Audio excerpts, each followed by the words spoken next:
नमो नमः. आज आपण इयत्ता 10वीमधील सुक्तीसुधा हा पाठ पाहणार आहोत. सुक्तीसुधामध्ये काही सुक्ती देण्यात आलेल्या आहेत. कमी शब्दामध्ये महत्त्वपूर्ण अर्थ सुक्तीमधून सांगितला जातो.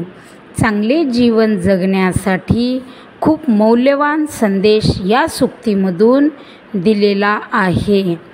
तर या सुक्तीसुधामधील पहिला श्लोक हा नीतिशतकातून घेण्यात आलेला आहे. शार्दूल विक्रीडितम हे या श्लोकाचे वृत्त आहे.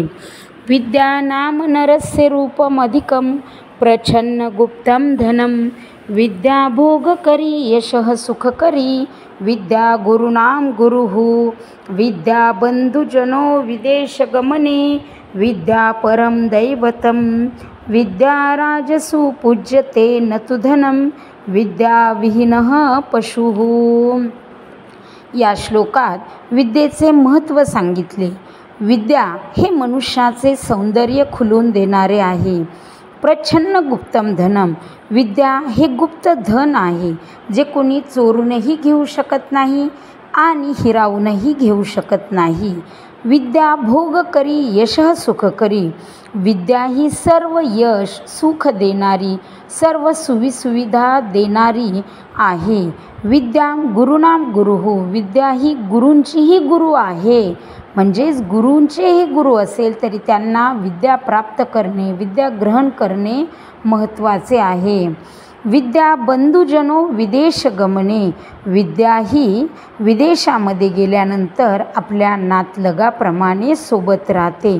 विद्या परम दैवतम, विद्या ही सर्वश्रेष्ठ दैवत आहे.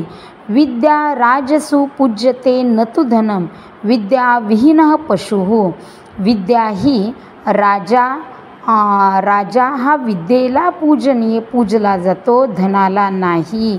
आणि म्हणून विद्या विहीनः पशुः, तर विद्येशिवाय मनुष्याचे जीवन हे पशु समान आहे.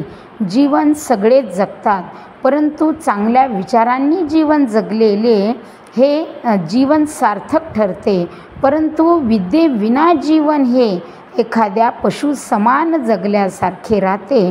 असे विद्येचे महत्त्व या श्लोकामध्ये सांगितले आहे. या सुक्तीसुधामधील द्वितीय श्लोक हा नीतिशतकातून घेण्यात आलेला आहे आणि वसंत तिलका हे या श्लोकाचे वृत्त आहे. निंदन्तु नीतिनिपुना यदि वा स्तुवन्तु लक्ष्मी समाविशतु गच्छतु वा यथेष्टम् अद्य एव वा मरणम् अस्तु युगान्तरे वा न्यायात् पतः प्रविचलन्ति पदं न धीराः. निंदन्तु नीतिनिपुना, नीतिनिपुना नीतीमध्ये पारंगत असलेले लोक यांनी निंदा केली. यदि वा स्तुवन्तु स्तुती केली. लक्ष्मी समाविशतु गच्छतु वा यथेष्टम, आयुष्यामध्ये लक्ष्मी येवो अथवा जावो, म्हणजेच पैसा मिळो अथवा न मिळो, पैसा आयुष्यामध्ये असो अथवा नसो, कुठलीही परिस्थिती आली तरी व्यक्तीने स्थिर राहिले पाहिजे. अद्य एव वा मरणमस्तु युगांतरे वा, आज मरण येवो अथवा युगांतराने येवो, कालांतराने येवो किंवा अनेक दिवसांनी येवो. न्यायात पतः प्रविचलन्ति पदम न धीराः, धैर्यशील माणसे आपल्या न्यायाच्या मार्गावरून थोडेही विचलित होत नाही. म्हणजे चांगला मार्ग सज्जन लोक कधीही सोडत नाहीत. हेच या श्लोकात सांगितले आहे. आयुष्यामध्ये कोणतीही परिस्थिती येऊ द्या, त्या परिस्थितीमध्ये व्यक्तीने स्थिर राहिले पाहिजे. हेच हा अनमोल संदेश या श्लोकातून देण्यात आलेला आहे. चांगला मार्ग कधीही कोणत्याही परिस्थितीमध्ये सोडू नये. तिसरा श्लोक हा पंचतंत्रातून घेण्यात आलेला आहे.